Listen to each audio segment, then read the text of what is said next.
Hello everyone, tonight on Margaret Radio Health in Later Life, we're going to gently explore that familiar, unwelcome warmth, that little fiery sensation that sometimes creeps up when we least expect it. Yes, we're talking about acid reflux, or GERD, as it's often known. Imagine, if you will, a calm, gentle stream flowing smoothly. That's what we want for our digestion, a peaceful, easy current. But sometimes, that stream gets a little enthusiastic, shall we say, and decides to travel a bit upstream. It's a common enough experience, especially as we gather more chapters in our life story, and tonight, we're not going to wrestle with it or get worked up about it. Instead, we're going to whisper about the soothing foods, the comforting choices that can help coax that stream back to its gentle, downward flow.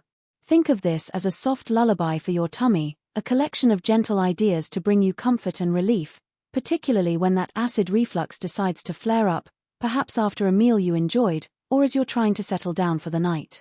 We're picturing those moments when all you want is a bit of peace, a gentle truce with your own body. Perhaps you're reclining in your favorite chair, the day's activities winding down, and you notice that telltale discomfort. It's not a shout, more like a persistent, unhappy murmur from your digestive system. And in those moments, knowing which foods can act like a soft, comforting blanket can make all the difference. We're not looking for complicated cures or drastic measures tonight, just simple, accessible ways to find a little more ease. We'll talk about the why behind these flare-ups in a little while, but for now, just allow yourself to settle in, knowing that understanding and gentle solutions are on their way.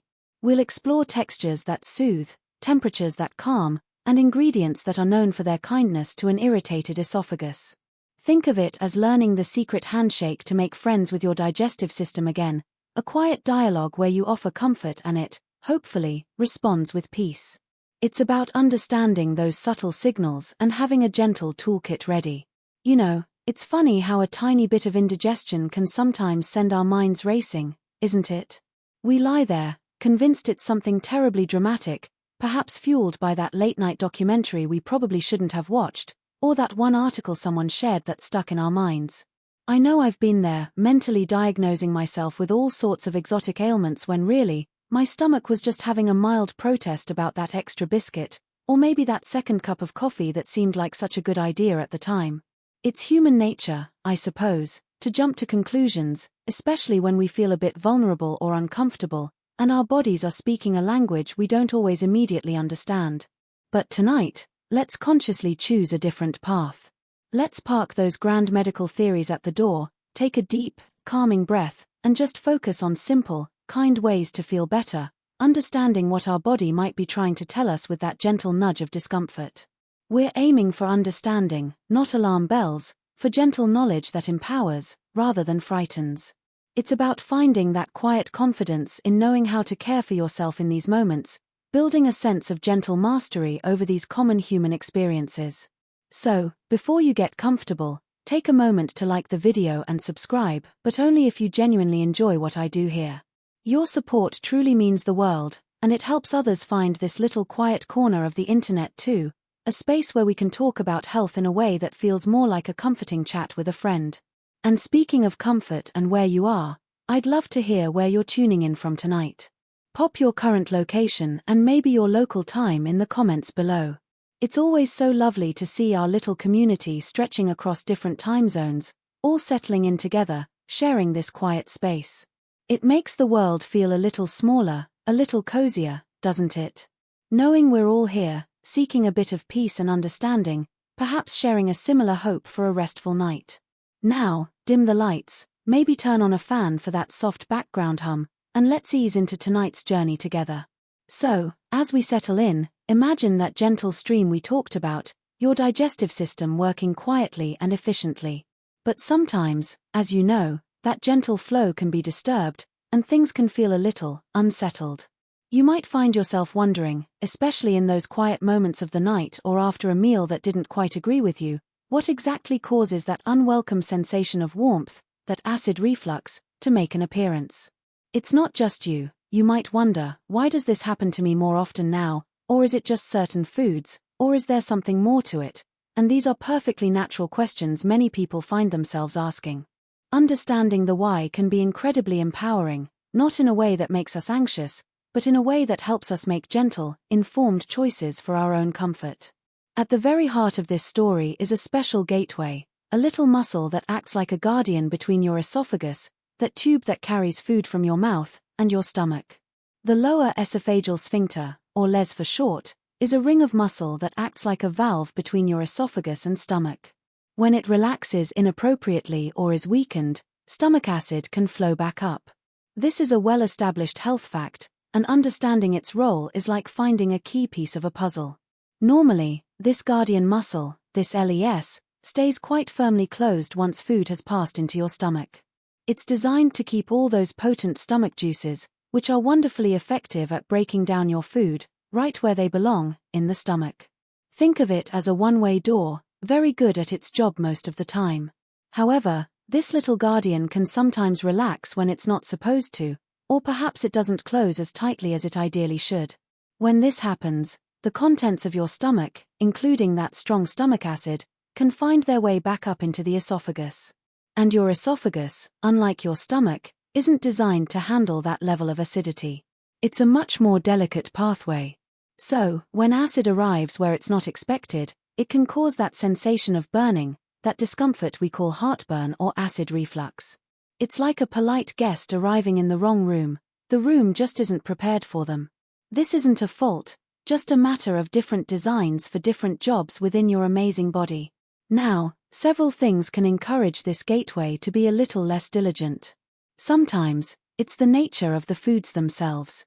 Certain foods and drinks have a knack for persuading the LES to relax. For instance, foods that are very high in fat can often be a culprit.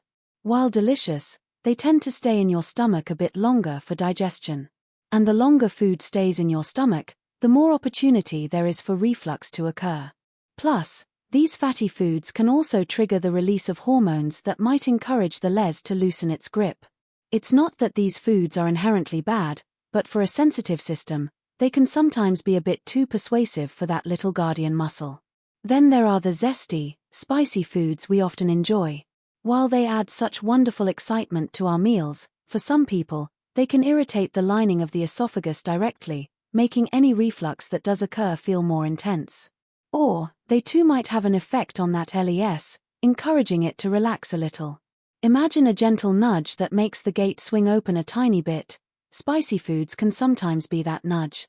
Similarly, very acidic foods, like citrus fruits, oranges, lemons, grapefruits, and tomatoes or tomato-based products, can also contribute.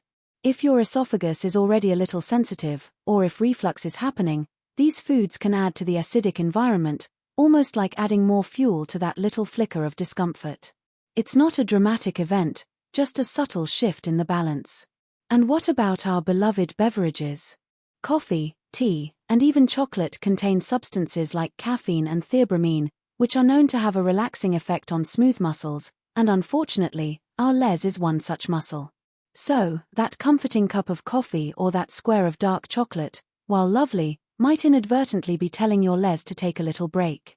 It's a gentle suggestion, but sometimes that's all it takes. Alcohol, too, can have a similar effect, both relaxing the LES and potentially irritating the stomach lining.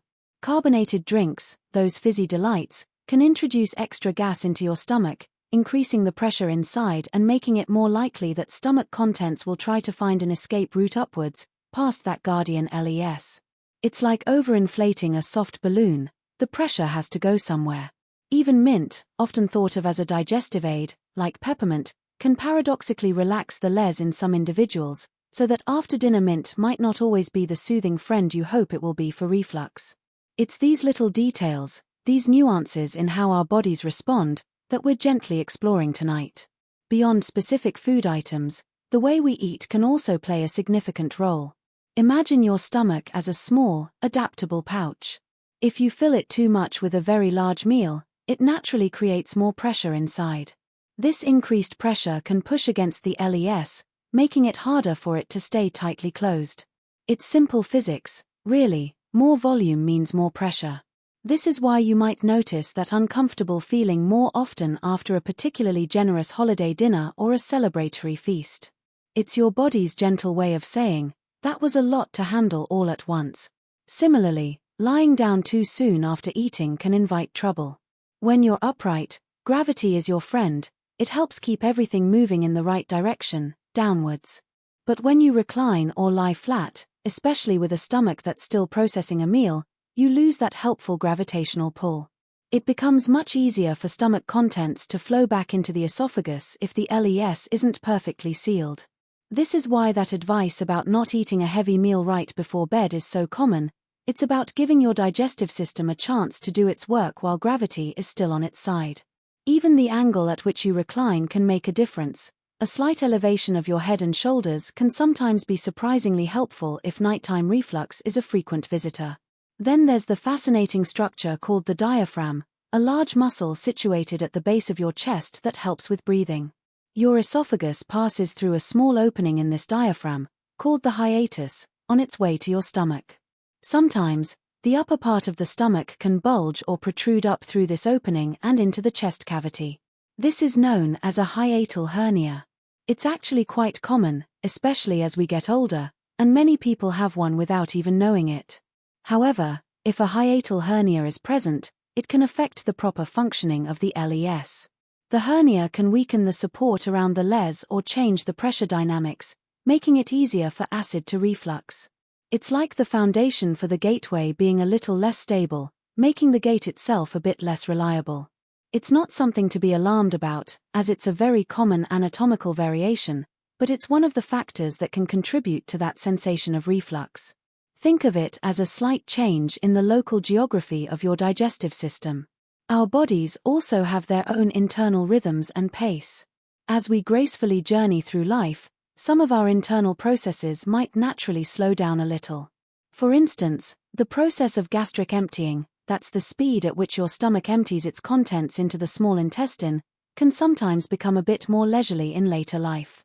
If your stomach takes a little longer to empty, food and acid remain in the stomach for a more extended period, which, in turn, provides a longer window of opportunity for reflux to occur. It's not a fault, just a change in timing. Similarly, the esophagus itself has a wonderful ability to clear out any refluxed material through muscular contractions, a sort of gentle sweeping action. This clearing mechanism can also become a little less vigorous with age, meaning that if acid does reflux, it might stay in contact with the esophageal lining for a bit longer, potentially leading to more noticeable symptoms. These are subtle, gradual changes, part of the natural tapestry of aging, and understanding them helps us to be kinder to our bodies. It's also worth noting that certain medications can have side effects that influence reflux. Some medications, for a variety of conditions, can relax the LES or irritate the esophageal lining. This is why it's always a good idea, if you're experiencing persistent reflux and are on medications for other health reasons, to have a gentle chat with your doctor or pharmacist. They can help review things and see if any adjustments might be beneficial. It's not about stopping necessary treatments, but about understanding all the pieces of your unique health picture. Lifestyle factors, too, can weave into this story. Smoking, for example, is known to affect the LES, reducing its pressure and impairing its ability to function correctly. It can also reduce saliva production, and saliva is one of your body's natural ways of neutralizing acid in the esophagus. So, a little less saliva means a little less of that gentle, natural buffering. Stress, that ever-present companion in modern life, can also be a contributor, though perhaps more indirectly. While stress itself might not directly cause acid to flow upwards, it can certainly make you more sensitive to the symptoms. When you're stressed, your body is in a heightened state of alert, and you might perceive discomforts like heartburn more acutely. Stress can also lead to behaviors that trigger reflux. Perhaps you eat more quickly, choose more comfort foods that happen to be fatty or spicy, or your sleep patterns are disturbed. It's all interconnected, like a delicate web.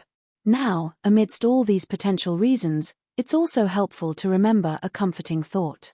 Sometimes, simply the timing of your meals, not just what you eat, can play a surprisingly large role in how your stomach feels.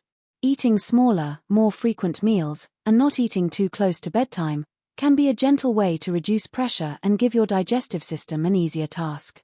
This isn't about overhauling your entire life, but about finding those small, manageable adjustments that can bring a surprising amount of relief. It's like finding a more comfortable rhythm for your body, a pace that suits your individual digestive tempo. Many people find that this simple shift in timing can be a quiet game changer, allowing them to enjoy their food without the unwelcome aftereffects. You might notice how your own body responds differently at different times, or to different combinations of factors. Perhaps a certain food only seems to cause an issue if you've also had a particularly stressful day, or if you ate it very late at night. Our bodies are wonderfully complex and responsive, and they don't always follow a rigid set of rules. What troubles one person might be perfectly fine for another. This is why a gentle, observant approach to your own experiences can be so valuable.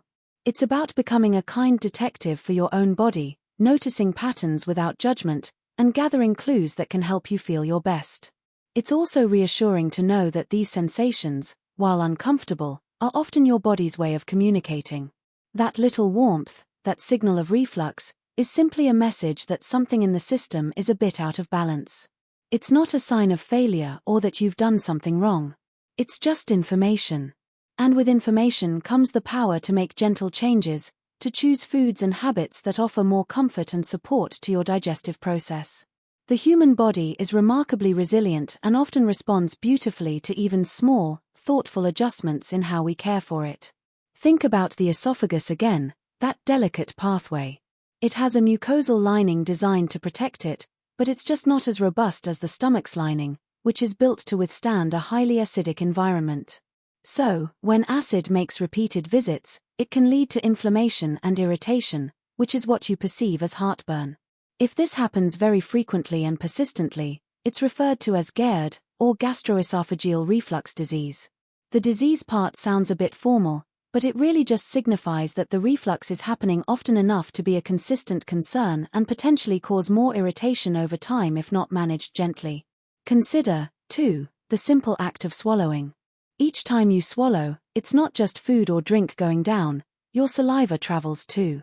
Saliva is slightly alkaline, and it plays a quiet but important role in neutralizing small amounts of acid that might have refluxed into the esophagus.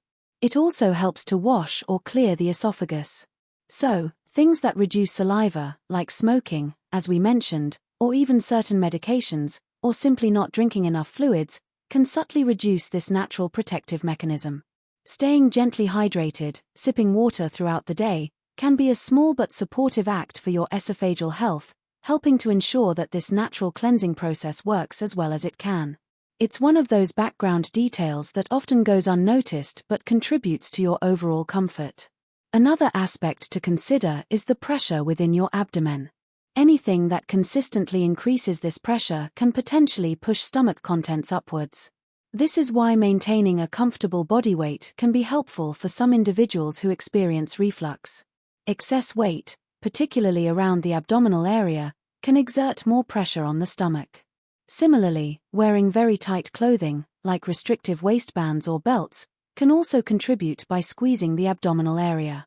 Choosing comfortable, looser-fitting clothes might seem like a very small thing, but it can sometimes make a surprising difference in how you feel, especially after meals. These are not about dramatic changes, but about creating an environment where your digestive system can operate with ease and without unnecessary external pressures. It's also fascinating how interconnected everything is. For example, your posture throughout the day can play a role. If you tend to slouch a lot, especially after eating, this can compress your abdomen and potentially encourage reflux, much like tight clothing can. Sitting up straight, especially during and after meals, allows your stomach to have the space it needs.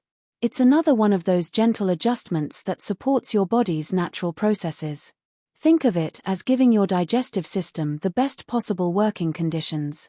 Sometimes, people experience reflux more at night. This can be due to a combination of factors we've touched upon. Lying flat removes gravity's assistance, the legs might relax more during sleep for some, and esophageal acid clearance can be slower when you're asleep because you're not swallowing as frequently. This nighttime reflux can be particularly troublesome because the acid can remain in contact with the esophagus for longer periods, and it can also sometimes be aspirated in tiny amounts into the airways, leading to other symptoms like a chronic cough or a hoarse voice in the morning. This is why strategies for managing nighttime reflux, which we'll talk more about when we discuss solutions, can be so important for overall comfort and well-being. You might also find that your sensitivity to reflux varies. There might be periods when you feel perfectly fine, even if you indulge a little, and other times when even seemingly innocent foods seem to cause that familiar discomfort. This variability can be due to many things. Perhaps your stress levels are higher, or your sleep has been poor, or you're recovering from a cold. Your body's overall state of resilience can influence how it responds to potential triggers. This is why a holistic approach, one that considers your overall well-being, is often the most helpful. It's not just about isolating one single cause, but understanding the interplay of many different factors. Remember, the goal of understanding these causes isn't to make you feel restricted or anxious about every little thing you eat or do. Quite the opposite. It's to provide you with gentle knowledge so you can navigate your choices with more confidence and find what works best for your body. It's about recognizing that your body is communicating with you, and learning to interpret those signals with kindness and understanding. It's a journey of discovery, and every little insight can help you feel more comfortable and at ease. We're aiming to build a picture, a soft focus understanding of why your body might be sending you these signals, so that when we move on to talk about soothing foods and gentle solutions, it all makes a little more sense. It's about connecting the dots in a calm, reassuring way, so you feel equipped, not overwhelmed. This understanding itself can be a form of comfort, a quiet reassurance that there are reasons, and therefore, there are gentle ways to address these feelings. And as we continue our journey tonight, we'll explore those ways together, always with the aim of bringing more peace and ease into your life, especially in those quiet moments when you seek rest and comfort. The body is a marvel, and even when it sends us signals of discomfort like acid reflux, it's often just asking for a little more understanding and a gentle adjustment in how we care for it. And that care, as we're discovering, often starts with the simple, kind choices we make every day. And that care, as we're discovering, often starts with the simple, kind choices we make every day, choices that resonate with our body's needs for comfort and ease. It's like learning a gentle dance with your own physiology, understanding its rhythms and its occasional missteps. When we think about that guardian muscle, the LES, and the things that might persuade it to relax, it's not always just one single factor acting in isolation. Often, it's a combination, a symphony of small influences that together create the conditions for reflux. Imagine, for example, enjoying a lovely, rich, creamy pasta dish. That's a fatty food we talked about, perhaps followed by a cup of coffee and a piece of chocolate for dessert. Each of these, in its own gentle way, can whisper to the LES to soften its guard. When they come together, their voices are a little louder, a little more persuasive. Then, if you happen to recline on the sofa soon after, well, you've created a rather inviting scenario for that stomach acid to consider an upward journey. It's not about blame or feeling you've done something wrong, it's simply observing how these elements can interplay, like characters in a little drama unfolding within your digestive system. This understanding can be particularly helpful as we consider meals that are traditionally rich or celebratory. Often, these meals combine several potential triggers: higher fat content, larger portions, perhaps some wine or a fizzy drink, and often eaten later in the evening. It's no wonder that sometimes, after such an occasion, your system might protest a little. It's not a sign that you can no longer enjoy these moments, but perhaps an invitation to approach them with a little more awareness, maybe making a few gentle modifications that your body will thank you for later. For instance, just being mindful of portion size, or ensuring you stay upright for a while after the meal, can make a significant difference, even if the foods themselves are a little on the richer side. It's quite normal for our bodies to become more sensitive to certain things as we journey through life. It's not a flaw, but rather a sign of our system's intricate responsiveness, asking for perhaps a little more mindful attention to its needs. This increased sensitivity is just a quiet request for more tailored care. Let's also revisit the idea of that hiatal hernia we touched upon earlier, that little situation where the top of the stomach pokes slightly through the diaphragm. While it's very common and often causes no trouble at all, it can sometimes make the LES a little less effective. The diaphragm normally helps to support the LES, adding a bit of extra pressure to keep it closed. If the hernia changes this anatomical relationship, that support can be lessened. Think of it like a gate that's usually braced by a strong post. If the post shifts a little, the gate might not close as securely.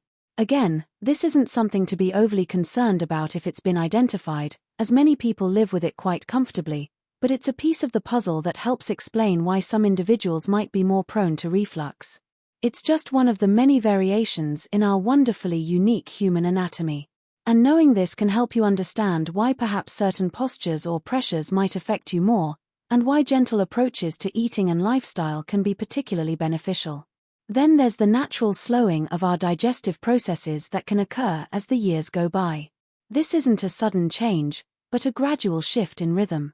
If the stomach empties its contents into the small intestine at a more leisurely pace, a condition sometimes referred to as delayed gastric emptying, then food and acid simply have more time to linger in the stomach. The longer they are there, the greater the chance that some of this mixture might find its way back up into the esophagus, especially if the les is also a bit relaxed. It's like a slow-moving river. If the water builds up, it's more likely to spill over its banks. This doesn't mean your digestion is failing, it's just adapting, changing its tempo.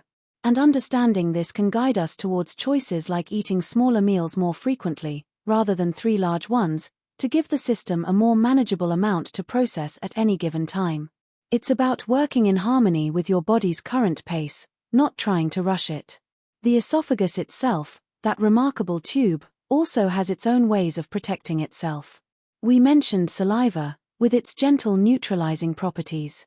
The esophagus also has muscular contractions, called peristalsis, which not only propel food downwards but also help to clear out any material that might have refluxed from the stomach.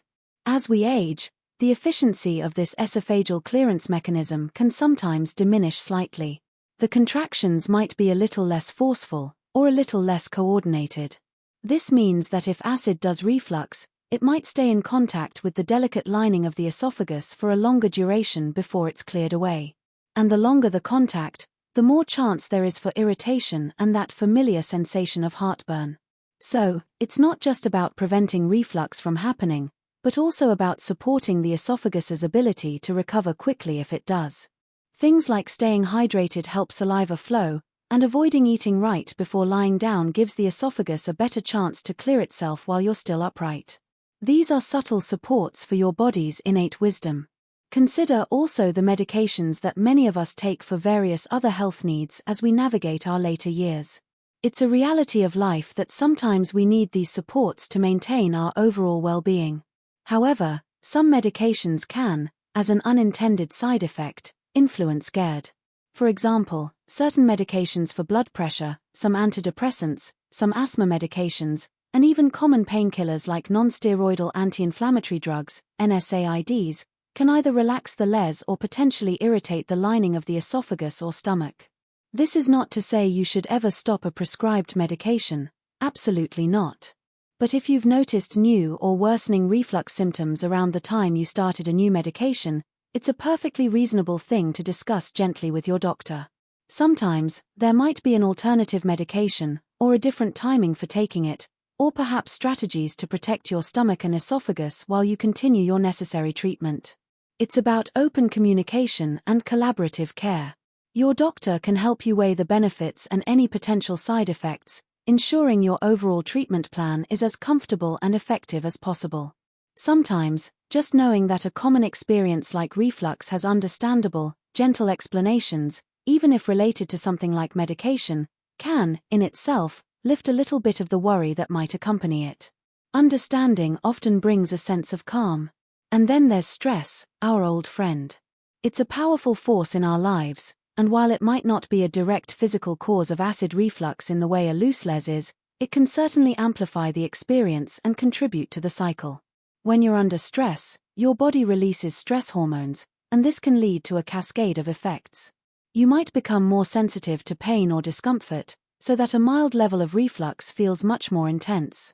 Stress can also affect your digestive motility. For some, it speeds things up. For others, it can slow things down, potentially contributing to delayed gastric emptying.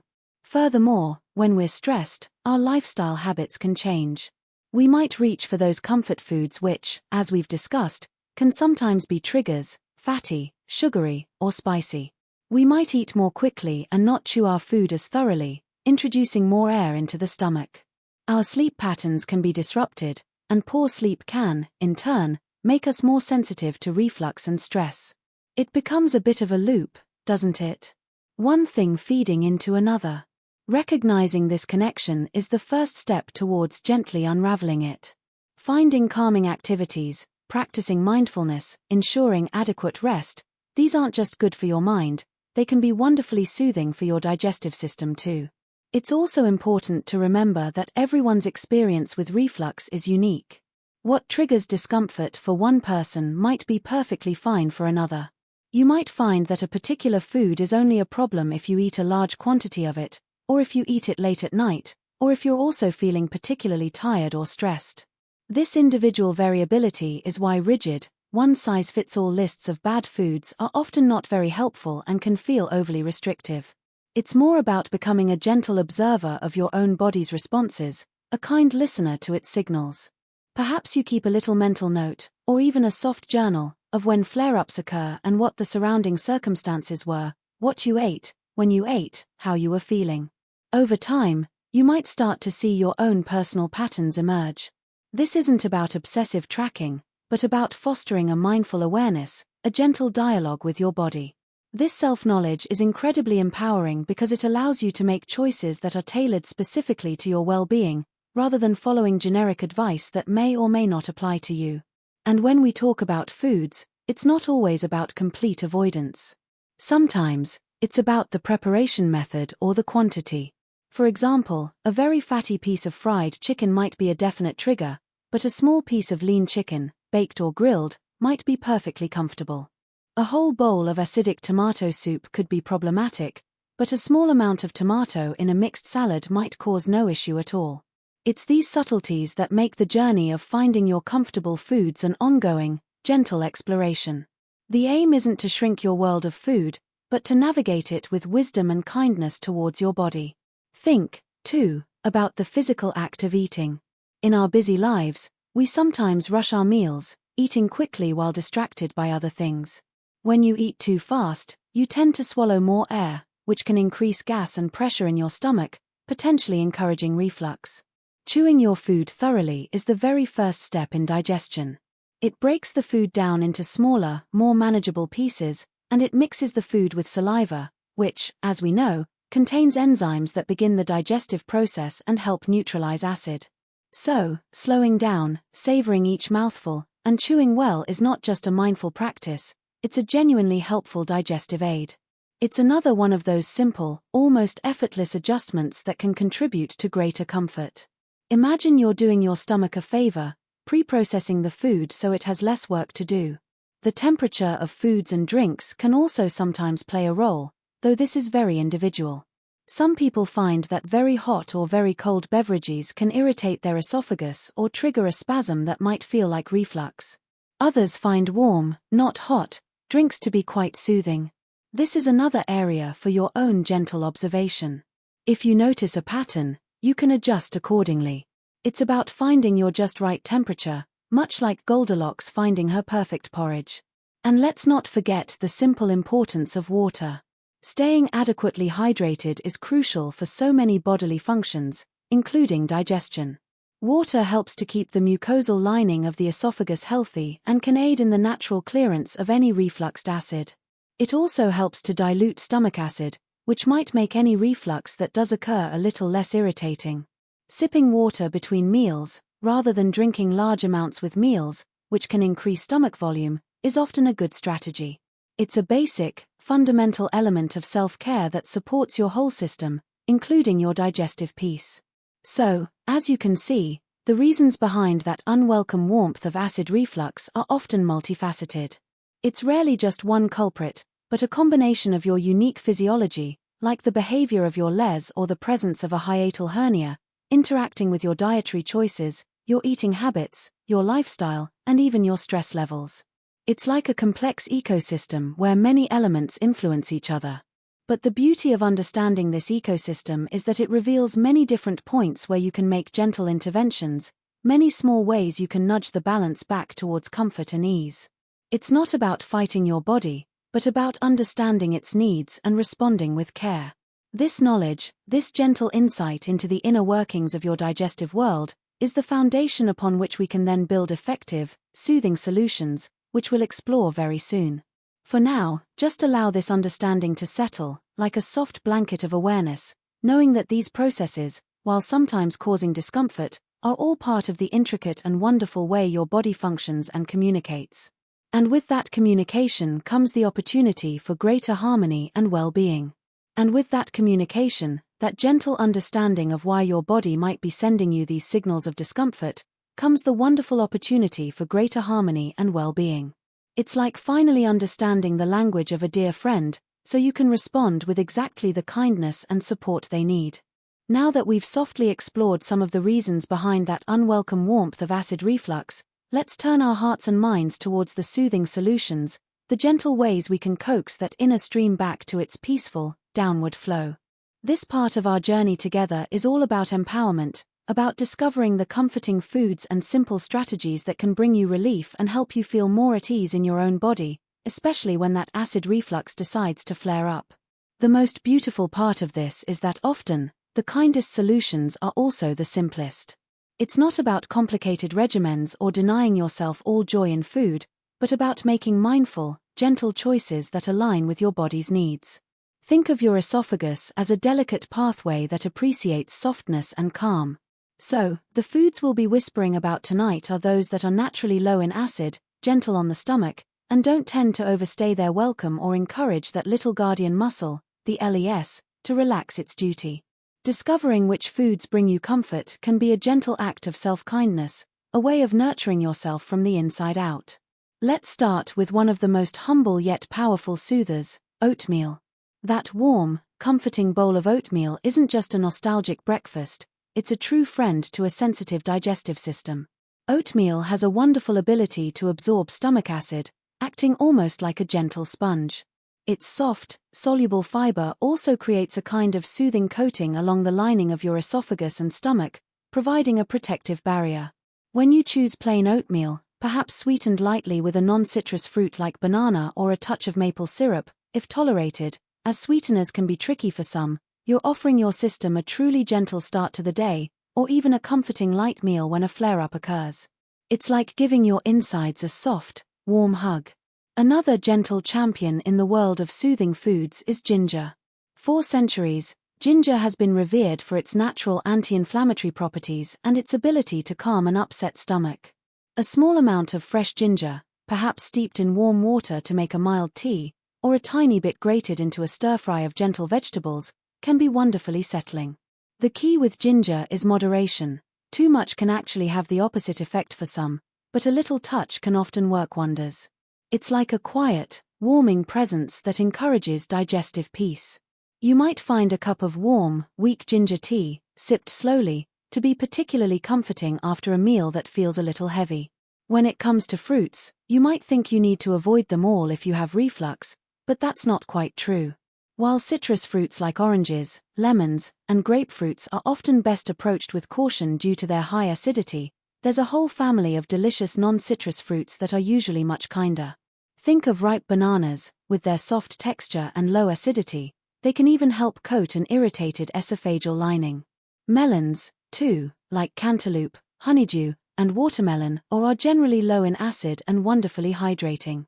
Pears, especially ripe ones, are another gentle choice. These fruits offer sweetness and nutrients without the acidic punch that can sometimes aggravate reflux. Enjoying a few slices of ripe melon or a soft banana can be a lovely way to satisfy a sweet craving in a GERD-friendly way. Now, let's talk about proteins. Lean proteins are an important part of a balanced diet, and thankfully, there are many gentle options.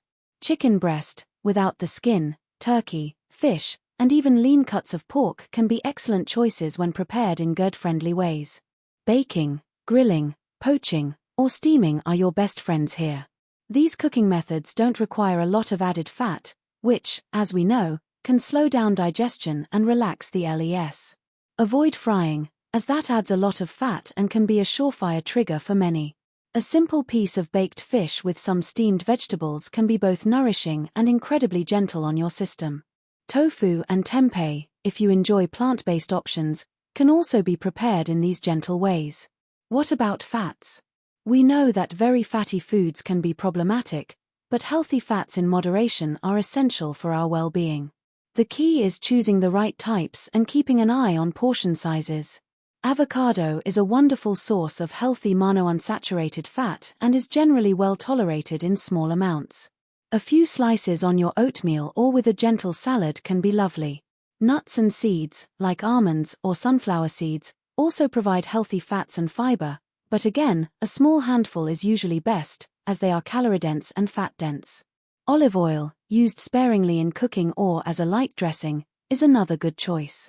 It's about finding that gentle balance, not eliminating fats entirely, but choosing wisely and using them with a light touch. Vegetables are your allies in creating a soothing diet. Most vegetables are naturally low in fat and acid, and they are packed with vitamins, minerals, and fiber. Think of green beans, broccoli, though for some, it can be a bit gassy, so notice how your body responds, asparagus, cauliflower, and leafy greens. Potatoes and other root vegetables like carrots and sweet potatoes are also generally well tolerated, especially when baked or steamed, not fried. These vegetables add color, texture, and a wealth of nutrients to your meals without upsetting the delicate balance of your digestive system. A colorful plate of steamed or lightly sautéed vegetables can be a feast for the eyes and a comfort to your stomach.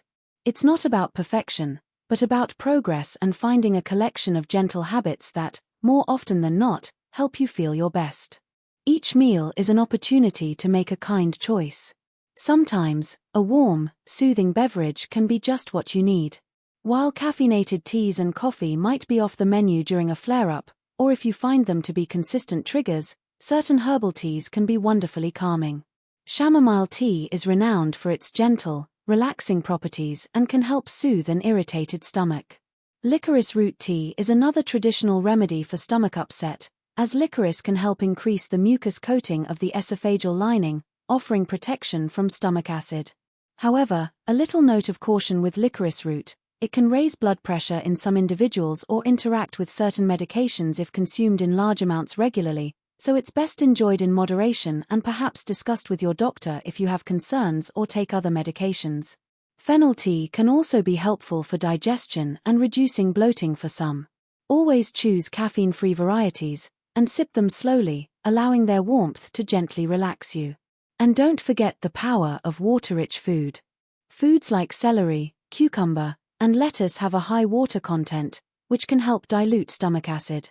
They are also wonderfully refreshing and easy to digest.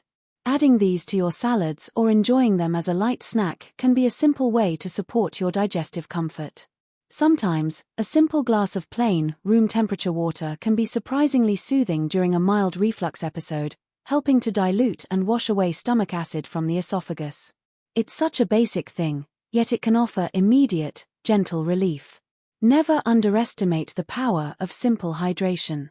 Beyond the specific foods you choose, how you eat and when you eat are just as crucial in managing GERD. We touched on this when we explored the causes, but it bears repeating with a focus on solutions. Eating smaller, more frequent meals rather than large, infrequent ones can help prevent the stomach from becoming overly full, reducing pressure on the les and thereby lessening the likelihood of reflux. This is a well-established health fact and a cornerstone of dietary management for GERD. Instead of 3 large meals, perhaps you could try 5 or 6 smaller, mini-meals or snacks throughout the day. This keeps your digestive system gently engaged without overwhelming it. Remember that advice about eating slowly and chewing thoroughly?